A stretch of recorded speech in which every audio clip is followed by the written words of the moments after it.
O líder de esquerda, Gustavo Petro, é o novo presidente da Colômbia. O resultado foi divulgado agora há pouco. Ele venceu o empresário Rodolfo Hernández, que corria sem partido.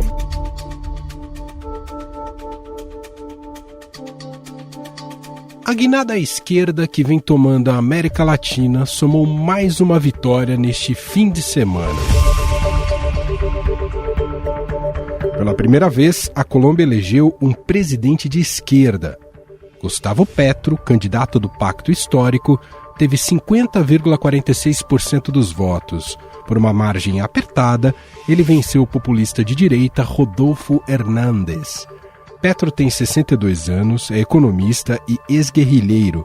Foi vereador, prefeito de Bogotá, senador e disputava a presidência pela terceira vez. Em seu discurso de vitória, Petro disse que vai construir uma política baseada no amor. Ele propôs ainda um acordo nacional para a busca da paz e dos direitos das pessoas e disse que a Colômbia vai liderar a luta contra as mudanças climáticas, inclusive reconhecendo a importância da preservação da floresta amazônica para isso.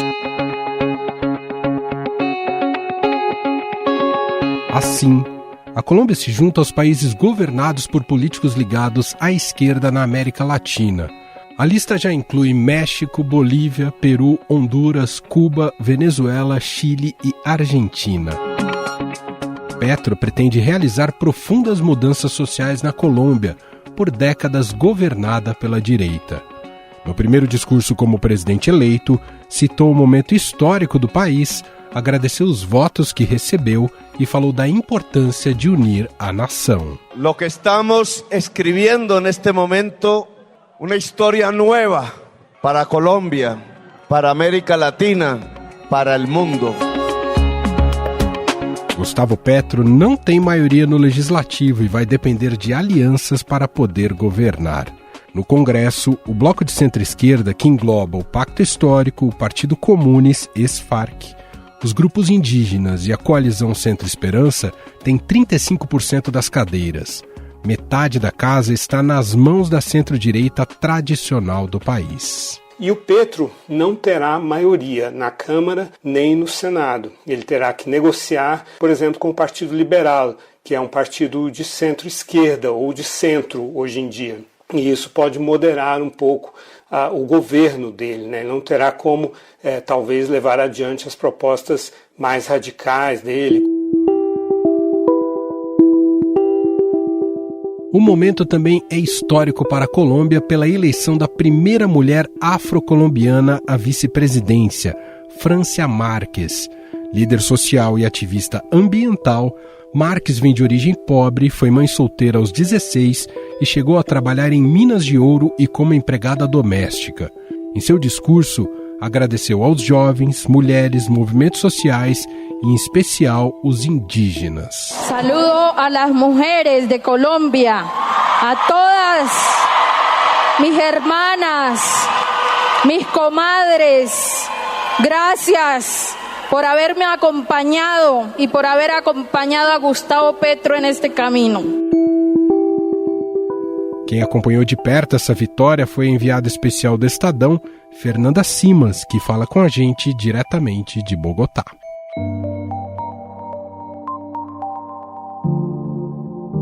Olá, Fernanda, tudo bem? Olá, Emanuel, tudo bom? Tudo certo por aqui. Já se previa um resultado apertado, Fernanda, antes, da apuração dos votos.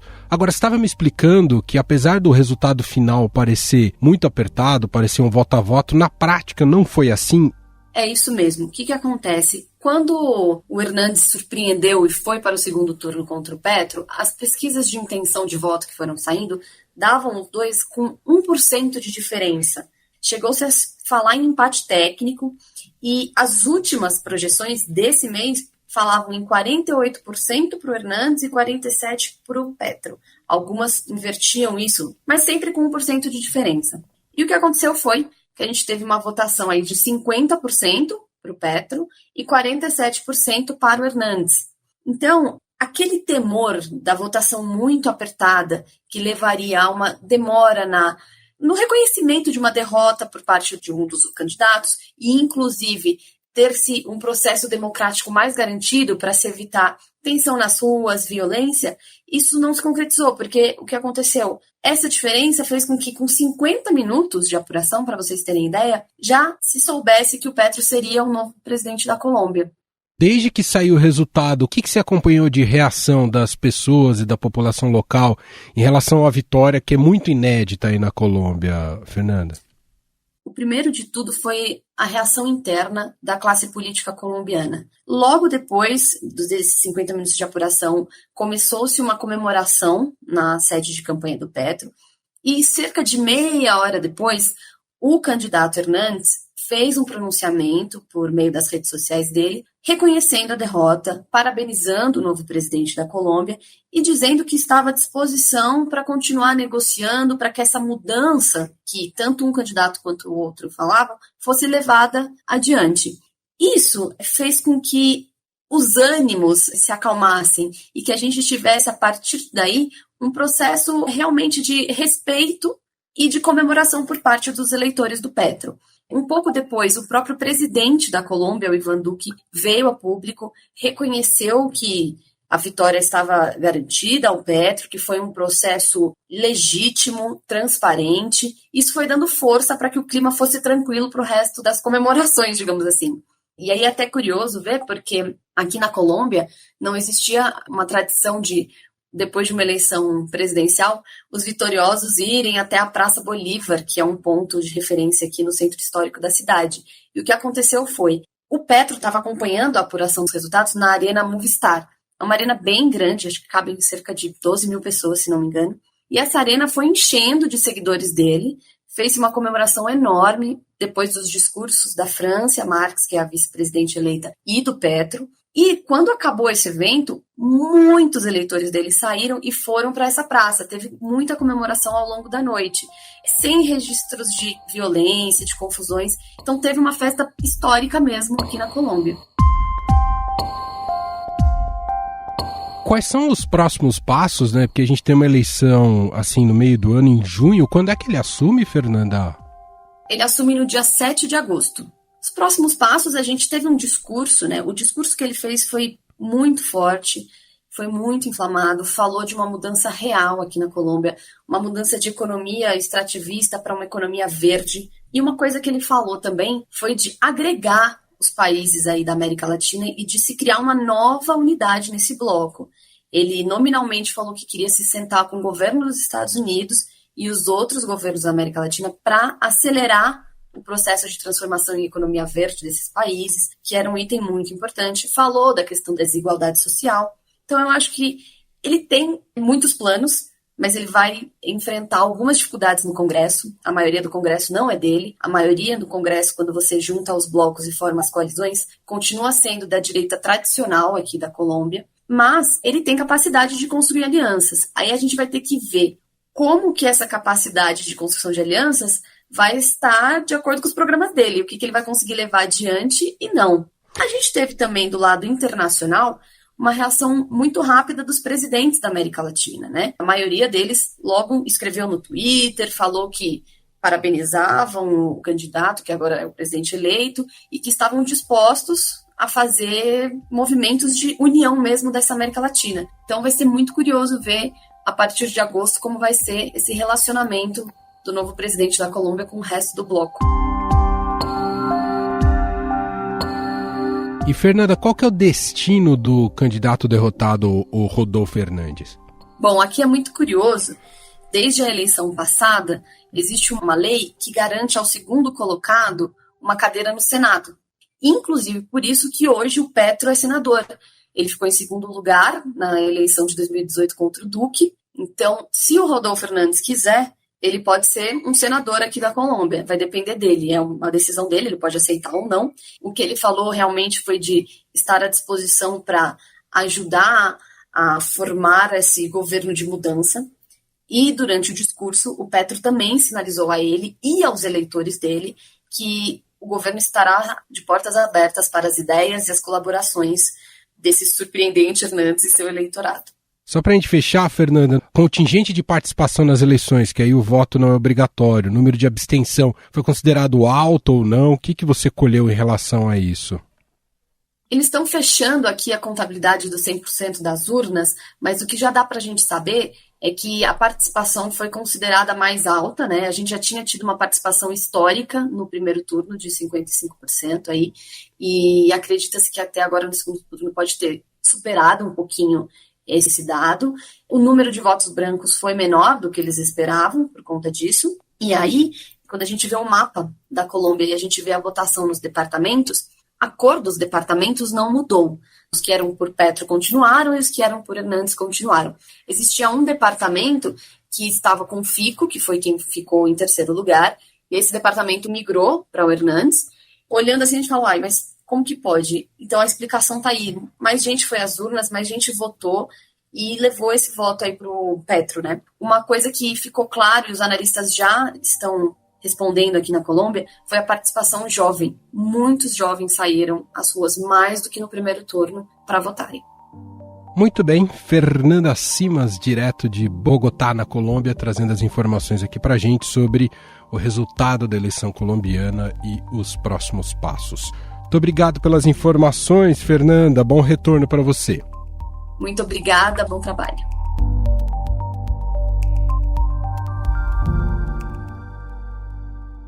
Em um minuto a gente volta para falar dos impactos da eleição colombiana no Brasil em uma conversa com o cientista político e professor do INSPER, Leandro Consentino.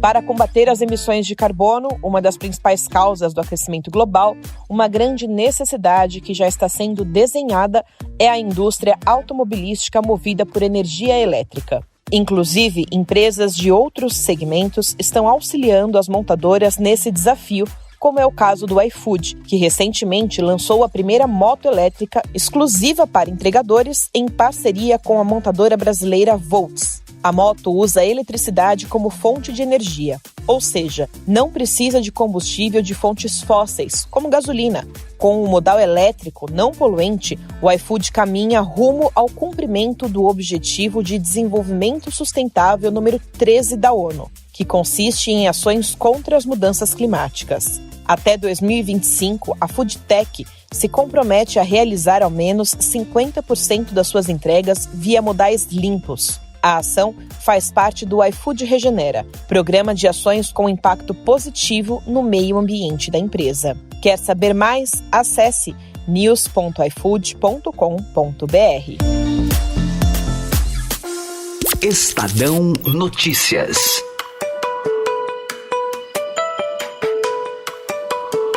Parece que a maré virou e os ventos estão soprando contra a direita. Tudo aponta para um resultado parecido aqui no Brasil. O discurso na Colômbia não era muito diferente do que ouvimos aqui no país em 2018. Um país muito polarizado, um candidato de esquerda defendendo mudanças sociais e um político de direita prometendo combater a corrupção. Mas por lá, os eleitores decidiram dar uma chance à esquerda pela primeira vez. Em 2022, o que muda no Brasil é que Lula, pré-candidato do PT que encabeça as pesquisas, quer retornar para o 5º mandato do partido à frente do país. Por que eu, então, estou voltando a ser candidato a presidente da República? Porque o Brasil está precisando de alguém que pense em fraternidade, alguém que pense em solidariedade, alguém que pense mais em humanismo. E o ex-presidente não perdeu tempo e logo parabenizou o candidato colombiano pela vitória. No Twitter, Lula felicitou Petro e a vice-presidente eleita Francia Márquez. Já Ciro Gomes, pré-candidato do PDT, além de parabenizar os vencedores, alfinetou Hernández, o candidato perdedor. Abre aspas, escreveu: "É sempre motivo de alegria quando um dinossauro de direita some do mapa", fecha aspas. As vitórias da esquerda na América Latina preocupam o clã Bolsonaro aqui no Brasil. No Twitter, Eduardo Bolsonaro publicou um mapa da América Latina com símbolos comunistas nos países governados por presidentes de esquerda, inclusive na Colômbia. A responsabilidade do eleitor brasileiro só aumenta, já não é mais tão somente pelo Brasil, é por toda a região, tuitou Eduardo Bolsonaro. Já o presidente, ao ser questionado sobre o assunto, afirmou a apoiadores que Petro foi ex-guerrilheiro do MIR, o Movimento de Esquerda Revolucionária. Na verdade, esse grupo era chileno e não tem nada a ver com o novo presidente da Colômbia, que participou da luta armada pelo M-19. A Colômbia agora que já se manifestou. É um ex-guerrilheiro do MIR, é o Movimento de Esquerda Revolucionária. Sorrisão. A única manifestação oficial até o momento veio do vice-presidente Hamilton Mourão, que desejou sorte ao recém-eleito.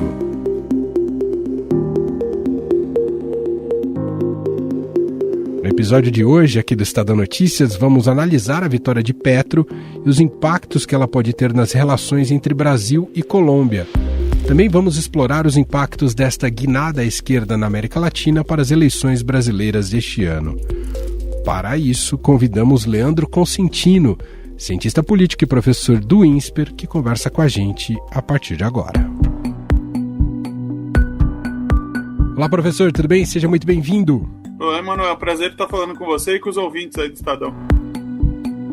Professor, o que mais te impressiona nesse resultado da eleição colombiana? A vitória inédita de um esquerdista, Gustavo Petro, ou a alta votação e quase vitória de um outsider como Rodolfo Hernández? Acho que as duas coisas são bastante dignas de nota aí, né? Primeiro, a gente nunca havia tido um esquerdista ali na presidência da Colômbia, então acho que isso é algo importante, algo que vai ter que ser analisado, nós vamos conversar um pouco sobre isso. Acho que esse é um fator importante. O outro lado também é algo bastante interessante, porque trata-se de algo que não está acontecendo só na Colômbia. Não é um raio em céu azul, né? Quer dizer, esses populistas de direita ou extremistas de direita, como as pessoas quiserem chamar, estão aparecendo em vários países e aí a gente tem mais um aí que quase abocanhou a presidência da Colômbia, né? Que chegou bem perto. Então, acho que são dois fenômenos importantes para a gente poder analisar e não estão isolados no caso colombiano. É um caso que a gente pode olhar por toda a América Latina aí. Essa sobrevivência desse populismo radical de direita, de alguma maneira ainda coloca em risco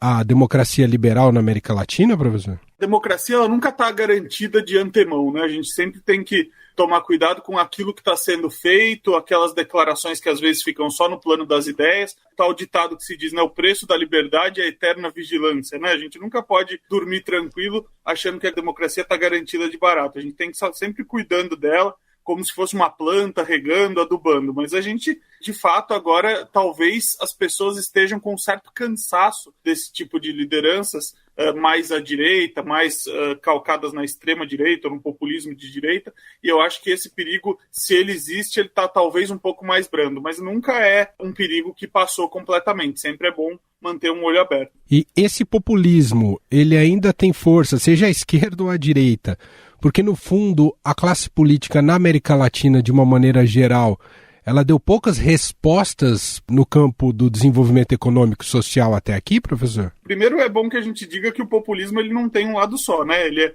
ambidestro, como a gente costuma colocar, né? Ele tem aí os dois lados. E segundo, que eu acho que está ligado, sim, a isso, né? O que a gente chama de promessas não realizadas do regime democrático, né? As pessoas ali na onda de redemocratização, depois dos períodos autoritários na América Latina, esperavam que a democracia resolvesse todos os nossos problemas ligados a problemas sociais, ao desenvolvimento econômico. Não é bem assim, né? O regime democrático, ele dá conta de uma forma, um mecanismo de governo, e não necessariamente levar as pessoas ao paraíso. A gente tem que saber separar as coisas. Agora, sem dúvida nenhuma, a gente fica com aquela frase famosa do Churchill, né? A democracia continua sendo a pior forma de governo, com a exceção de todas as outras. Ou seja, é o melhor do que a gente tem à mão hoje em dia.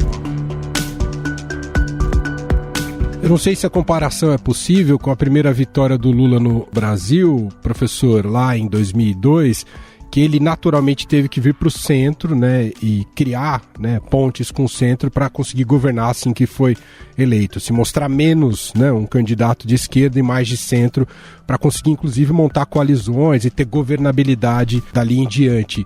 Isso de alguma maneira se aplica também ao Petro a partir de agora, com a sua vitória nas eleições? Manuel, eu acho que o movimento é similar, né? Sobretudo se a gente olha o passado desse candidato e o que ele fez nessa eleição para, enfim, se tornar mais palatável a uma certa fatia da sociedade, dá para perceber aí um movimento bem parecido com o que fez o ex-presidente Lula ali em 2002. Eu só colocaria as diferenças que são além da realidade, obviamente, política, social de um país para o outro muda fundamentalmente, eu acho que aí você tem outros registros do ponto de vista do adversário também, né? Quer dizer, o adversário do Lula em 2002 era o José Serra, né? Um cara que também bebia talvez na mesma água ali próxima, né? Da luta contra a ditadura, na esquerda, etc. O adversário hoje do Petro, o Hernandes, não era nada parecido com o que era o Serra ali, mas o resultado sai muito mais parecido com 2014 aqui, onde Aécio e Dilma se digladiaram fortemente, a diferença foi mínima nas urnas, do que propriamente com 2002, quando o Lula teve uma vantagem maiúscula aí sobre o José Serra, né? E os desafios, além de conseguir estabelecer essas coalizões, que ele também não tem maioria parlamentar, do ponto de vista prático, o que ele precisa dar de respostas para a Colômbia hoje, professor? Esse é um ponto fundamental que você toca também, Manuel, pelo seguinte, é um presidente que se elege aí com uma grande carga de esperança, afinal a esquerda nunca esteve no poder, então ele diz que ele vai contemplar aquela classe de vulneráveis que ele chama de invisíveis, etc. e tal, num momento extremamente adverso da economia, né? Num momento em que a gente sabe que os países, não só a Colômbia, mas a Colômbia, já que nós estamos tratando do caso também, está se recuperando perante a questão da pandemia, toda a crise econômica e todos os problemas já herdados aí de uma série de décadas da Colômbia com relação ao combate ao narcotráfico, a questão das Farc, etc. e tal, e vai ter que lidar com essas respostas. Não vai ser uma tarefa fácil, sem dúvida nenhuma. E aí é que entra a importância dessa caminhada ao centro que ele fez. Ele vai precisar conversar muito, dialogar muito. Saiu de uma eleição onde a Colômbia se mostrou cindida, dividida ao meio, e ele vai precisar, como já fez no discurso ali de vitória, estender a mão para os adversários para dizer, vamos todos juntos, eu não sou presidente só da fatia que me elegeu, sou também presidente de todos os colombianos. Isso é muito importante sinalizar. Se mantiver a postura arraigada de dizer, não, eu só governo para os que me elegeram, a gente sabe, essa é a receita do fracasso, sem dúvida. E, professor, como é que o senhor imagina que deverá ser, a partir de agora, a relação entre Colômbia e Brasil? Ou a gente precisa aguardar ainda o resultado eleitoral aqui no país, professor? Dá para olhar para isso no curto prazo e no médio prazo, né? Quer dizer, no curto prazo hoje eu não imagino boas relações, sobretudo já pelo indicativo do que a gente teve do presidente ali não dando declarações, presidente nosso, né? Bolsonaro não dando declarações, não cumprimentando, como de praxe quando ganham adversários ideológicos dele, ele costuma tomar esse tipo de postura. Agora, no médio prazo, a gente precisa saber que o Brasil também se encontrará com as urnas daqui a 4 meses, não é tanto tempo assim, e aí é o que o ditado diz, né? Rei morto, rei posto, né? Uma vez que Bolsonaro for, de alguma forma, suplantado por outro candidato e a gente mudar de mãos o poder, muda sensivelmente as relações, não tenho dúvida, e acredito que com qualquer outro candidato que não seja ele, será uma relação mais amistosa. O próprio Bolsonaro, sabemos também que há muito de retórica, e que aí, mesmo ele se mantendo em uma eventualidade de reeleição, não acredito nele fechando portas completamente com a Colômbia, mas manterá essa retórica beligerante, porque isso também, de alguma forma, nutre a sua própria base social, a sua própria base política ali. E é possível identificar, professor, pontos em comum do processo eleitoral colombiano com o processo eleitoral que vamos enfrentar daqui até outubro? Eu acho que podemos enxergar essa área de contato, sobretudo nessa disputa, nessa forma como que a polarização foi alimentada dentro do pleito colombiano, né? Quer dizer, a gente tinha um candidato ali de esquerda, ligado já à esquerda tradicional, e de outro, um candidato populista de direita, desses que a gente tem visto aí aparecer bastante, não só no Brasil, não só na América Latina, como no mundo como um todo. E eu acho que a gente está vendo um cenário se desenhando, caminhando para essa mesma polarização no Brasil. Ainda tem muito chão na eleição brasileira, podem acontecer muitas coisas, pode ser que uma terceira via se consolide e tudo, mas as pesquisas de hoje nos mostram a polarização, e foram que elas mostraram ali na Colômbia, ou seja, o esgotamento, de alguma forma, da alternativa ao centro. Mas mostra também que o candidato que venceu precisou fazer um movimento ao centro. Então, quer dizer, esgota a alternativa genuína de centro, mas, de alguma forma, quem vai ao centro tem uma vantagem sobre quem permanece arraigado na sua posição ideológica. Eu acho que essa é uma lição também importante para que a gente observe o nosso vizinho aí. Para a gente fechar, professor, olhando para a América Latina como um todo, ficando cada vez mais com governos de esquerda, né, em sua maioria, a gente tem que chegar a isso como um pêndulo natural da dinâmica democrática? Normalmente isso acontece, né? Quer dizer, existe um movimento pendular aí, né? Um cansaço por vezes, de certa alternativa, e aí a gente volta para outra. Eu acho que a reedição dessa onda de esquerda que a gente já tinha visto ali no início dos anos 2000, né, ela de alguma forma nos traz um recado importante desse movimento pendular, mas também que não é a mesma coisa, Manuel. Por exemplo, essas pessoas que foram eleitas ultimamente, se a gente pegar os países, obviamente os eleitos, né, porque tem países aí que estão na onda de esquerda, mas que nunca saíram de lá, sobretudo porque não são democracias, né? Se a gente pegar Cuba, Nicarágua, Venezuela. Agora, se nós pegarmos os países que foram de esquerda ali naquele começo, migraram para alguma alternativa de centro ou direita e voltaram para a esquerda, hoje a esquerda já não é mais a mesma coisa que era e nem a situação política já é mais a mesma. Hoje está muito mais arraigado o conflito, muito mais complexo para a esquerda chegar ao poder e governar, né? Está ganhando por uma margem muito pequena de votos e tendo dificuldade, sobretudo, ali na governabilidade. Esse é um recado importante se a gente pensar, inclusive, para o Brasil. Talvez não seja aquele mar de rosas que alguns imaginem,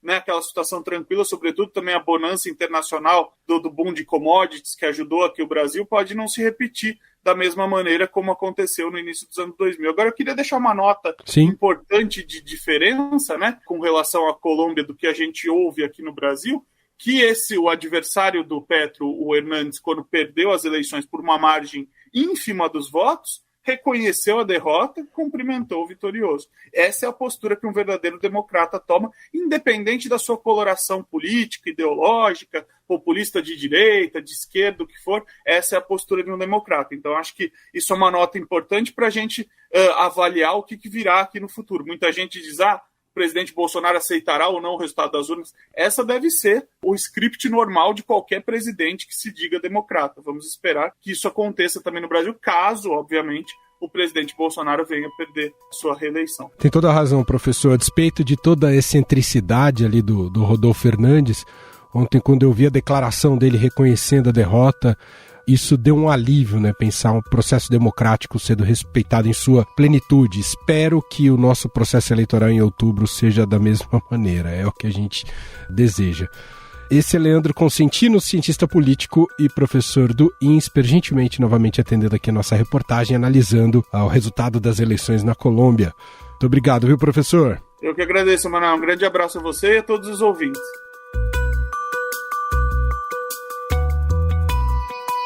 Estadão Notícias. Este foi o Estadão Notícias de hoje, terça-feira, 21 de junho de 2022. A apresentação foi minha, Emanuel Bonfim. Na produção, edição e roteiro, Jefferson Perleberg, Bárbara Rubira, Gabriela Forte e Daniel Villanova. A montagem é de Moacir Biasi. Escreva pra gente no e-mail podcast@estadão.com. Um abraço para você e até mais.